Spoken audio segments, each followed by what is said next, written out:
कबीर साहब कहते हैं कि माया छाया एक सी बिरला जाने कोय, भगता के पीछे लगे सम्मुख भागे सोए। इस दोहे में कबीर साहब माया को और छाया को, इन दोनों के स्वभाव को एक जैसा बतलाते हैं। कहते हैं कि जैसे छाया होती है, माया भी ठीक वैसी ही होती है।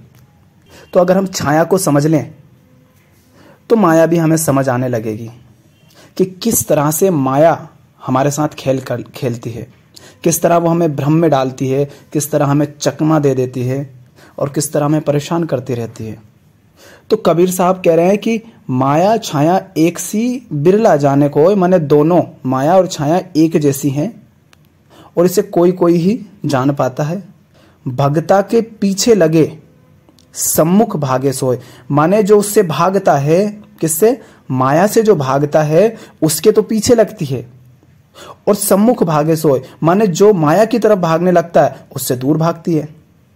माया से जो दूर भागता है, माया उसके पीछे पीछे लगी रहती है। और जो माया की तरफ ही दौड़ने लग जाता है कि चलो देखते हैं माया को, तो माया उससे फिर दूर भागने लग जाती है। तो इसको उन्होंने छाया से जोड़ा है। तो इसको हम इस तरह देख सकते हैं, मान लो हमारी ही छाया है। अब यहां पर तीन चीजें हैं, छाया है, और छाया किसकी? मान लेते हैं हमारे शरीर की छाया। और एक और चीज चाहिए, सूर्य माने प्रकाश। तो कबीर साहब कह रहे हैं भगता के पीछे लगे सम्मुख भागे सोए।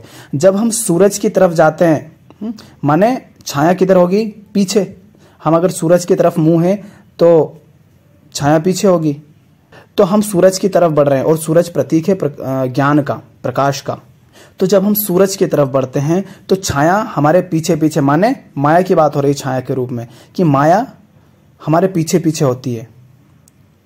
और जब हम कहते हैं कि चलो छाया को देख लेते हैं कि ये चीज क्या है, तो जब हम मुड़ते हैं और छाया की तरफ जाते हैं तो छाया हमसे दूर भागती है। क्यों?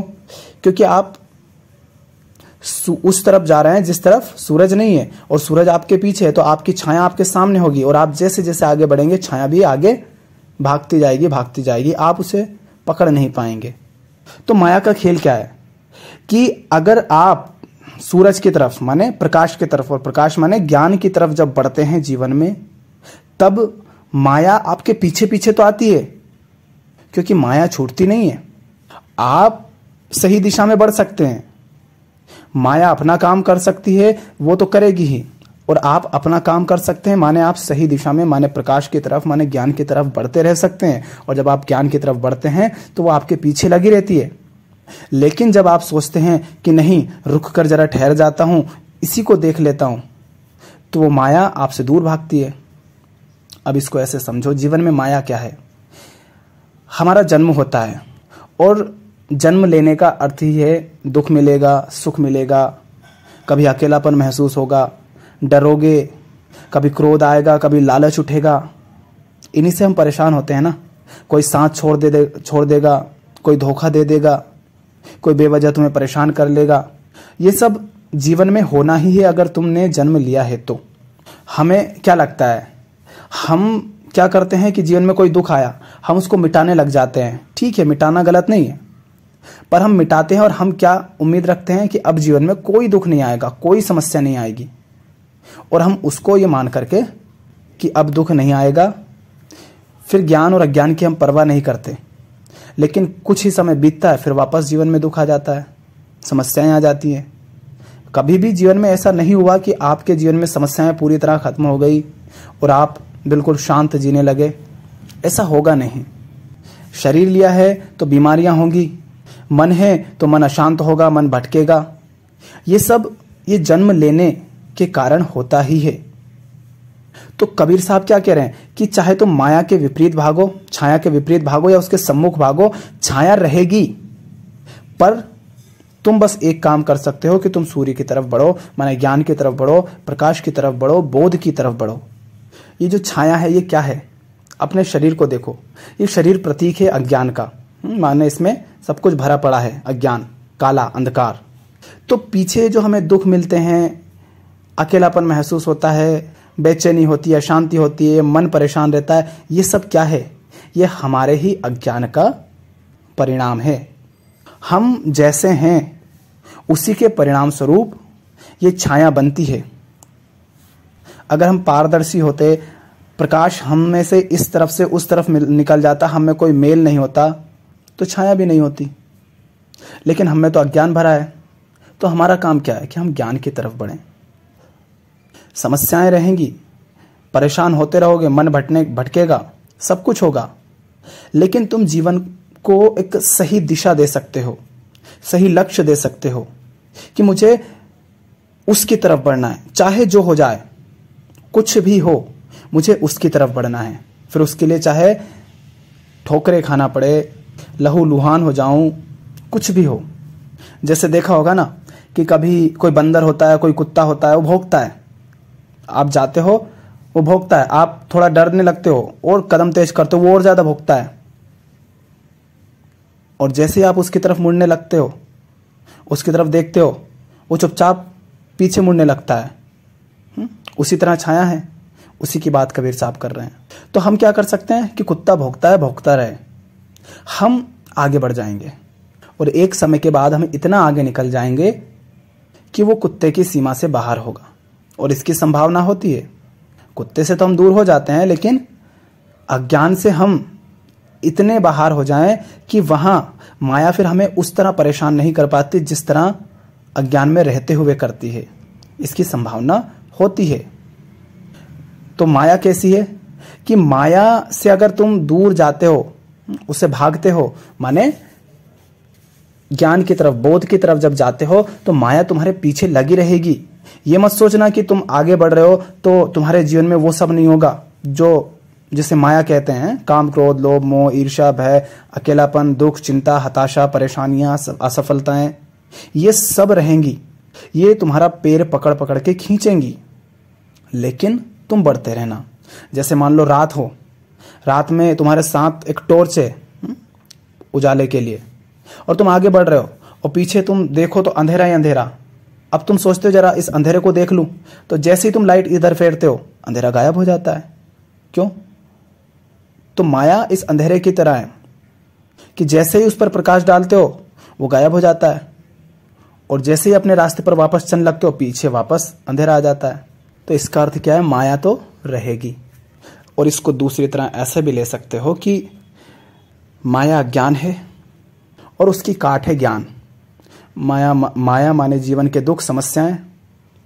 तो जब इन समस्याओं के आप निकट आते हो, जब आप इनको समझते हो कि इनकी हकीकत क्या है, तो तुम ये पाते हो कि जैसे इनको तुम समझने आए, ये बचते नहीं, क्योंकि ये वास्तव में है नहीं, पर प्रतीत होते हैं कि हैं।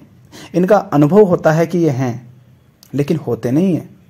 तो कहने का तात्पर्य यह भी है कि जो व्यक्ति जीवन की समस्याओं से भागता है, तो समस्याएं उसके पीछे पड़ी रहती है, जिसको हम पलायन कह सकते हैं। जीवन से, जीवन की समस्याओं से, जो कुछ भी जन्म लेने के कारण मनुष्य के साथ घटता है, उन सब से जब हम भागते हैं, उन सब से जब हम पलायन करते हैं, तो माया की तरह, छाया की तरह वो हमारे पीछे पड़े रहते हैं। क्यों? क्योंकि समस्या भी बरकरार है, हम बस उससे भाग रहे हैं, भागने की कोशिश कर रहे हैं। लेकिन अगर समस्या हमारी है, हमसे संबंधित है, तो हम चाहे जहां भी चले जाएं, हम तो बचे रहेंगे ना। और जब तक हम हैं, उस समस्या से कैसे मुक्ति मिलेगी? तो इस दोहे का एक अर्थ यह भी है कि माया छाया एक सी, बिरला जाने कोई, भगता के पीछे लगे सम्मुख भागे सोए। माने जो उससे भागता है, उसके पीछे वो लगी रहती है, उसे वो परेशान करती रहती है। लेकिन सम्मुख भागे सोए, जो उनका सामना कर लेता है, देखता है कि चलो देखते हैं समस्या चीज क्या, ये दुख क्या चीज है, चलो आओ देखते हैं, ये ईर्ष्या क्या है, कहां से आती है ये, चलो ये अकेलापन क्या है, इसमें जी कर देखते हैं, चलो ये दुख क्या है, एक बार इसको पूरी तरह से जी कर देखते हैं। और जब देखते हैं तो पाते हैं कि कुछ नहीं। जैसे ईर्ष्या करते हो, तो ईर्ष्या मान लो किसी व्यक्ति से हो रही, और हमें ईर्ष्या अक्सर उन्हीं से होती है जो हमारे आसपास के होते हैं। किसी परदेशी से नहीं होती है, किसी बहुत दूर के से नहीं होती, जिसको हम जानते हैं बस उसी से ईर्ष्या होती है, और वो अक्सर हमारे आसपास के होते हैं, अड़ोस पड़ोस, रिश्तेदार वगैरह। अब अगर ये परिस्थिति नहीं घटी होती, तुम वहां नहीं रह रहे होते, मान लो कोई तुमसे थोड़ा सा आगे है, कोई नौकरी में और तुम थोड़ा सा पीछे हो, तुम कोई नौकरी बड़ी कर रहे होते क्या तब तुम्हें उससे ईर्ष्या होती? तो ये तो एक परिस्थिति बस है, और अगर ऐसा नहीं हुआ होता तो तुम्हें उससे ईर्ष्या होती नहीं। तो इसका अर्थ क्या है कि वास्तव में ईर्ष्या कुछ है नहीं, बस एक परिस्थिति घटी है, और उसके कारण ये इंसान के मन के स्वभाव के कारण वो ईर्ष्या कर रहा है अपने अज्ञान में। तो माने जीवन की जो कुछ भी समस्याएं हैं, जब हम उनके निकट आते हैं, हम उनसे पलायन करना बंद कर देते हैं। इसे कृष्णमूर्ति बार बार कहते हैं कि आप समस्याओं से पलायन ना करें, बस इतना कर लें, उनके साथ रहें। तब आप पाएंगे कि समस्या वैसी है ही नहीं जैसी आपने कल्पना कर रखी है, क्योंकि हम भयभीत भी होते हैं तो कल्पना कर करके। तो जब हम समस्याओं से पलायन नहीं करते, उनसे भागते नहीं हैं, उनके निकट आते हैं, उन्हें समझते हैं, उनकी खोजबीन करते हैं, तो हम पाते हैं कि समस्या है ही नहीं। हमने उसकी कल्पना वैसी कर रखी थी जैसी वो है ही नहीं। तो माया ऐसी ही है। क्या? वो भ्रम पैदा कर देती है कि देखो मैं ऐसी हूं। माने माया क्या? जो नहीं है पर प्रतीत होती है कि है। यही तो माया है, कि होती नहीं है पर फिर भी ऐसा लगता है कि है। जैसे मृगमरीचिका, पानी नहीं है रेगिस्तान में, लेकिन फिर भी दिखाई पड़ता है कि पानी है। सड़कों पर भी कभी कभी देखा होगा, होता नहीं है लेकिन ऐसा प्रतीत होता है कि है। तो यही माया है कि जो होती नहीं है पर लगती है कि है, और जो हकीकत होती है वो दिखाई नहीं देता, उसे छुपा देती है वो।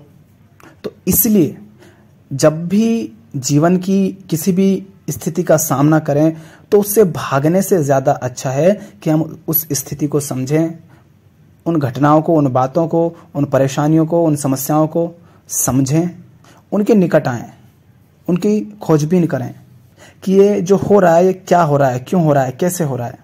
तो वो होती ही नहीं, वो सब गायब हो जाती हैं। अब इसका उल्टा अर्थ मत लगा लेना कि पैर में चोट लगी और पैर को चोट देखूंगा तो दिखेगी नहीं क्या। इसी के साथ जैसे सूर्य होता है, जब वो हमारे सर पर होता है तो छाया हमें दिखते नहीं है, तो हमें ये भ्रम पैदा हो जाता है। माया यही तो है जो भ्रम पैदा करती रहती है बार बार कि देखो अब तो जीवन में कुछ भी समस्याएं नहीं बची, और हम फिर से कोई ऐसी उटपटांग हरकत कर देते हैं कि थोड़ी देर बाद वो माया फिर अपने रंग दिखाने लगती है। थोड़ा सा सूरज वापस खिसकता है बगल में, छाया फिर दिखने लगती है, और रात हो जाती है। तब तो हमको ये लगता है कि अब तो जीवन में कोई समस्या बची ही नहीं। माने जब हमारे जीवन में कुछ ऐसा हो जाता है, मान लो हमें कोई बड़ी सफलता मिल गई, तो हम क्या सोचते हैं कि भैया अब तो कोई दिक्कत रही ही नहीं। तो होता है ना कई लोगों के जीवन में कि खुशी खुशी में वो ऐसे कदम उठा जाते हैं, थोड़ी बहुत सफलता मिल जाती है तो कुछ ऐसे कदम उठा लेते हैं कि बाद में उन्हें उसके लिए पछताना पड़ता है।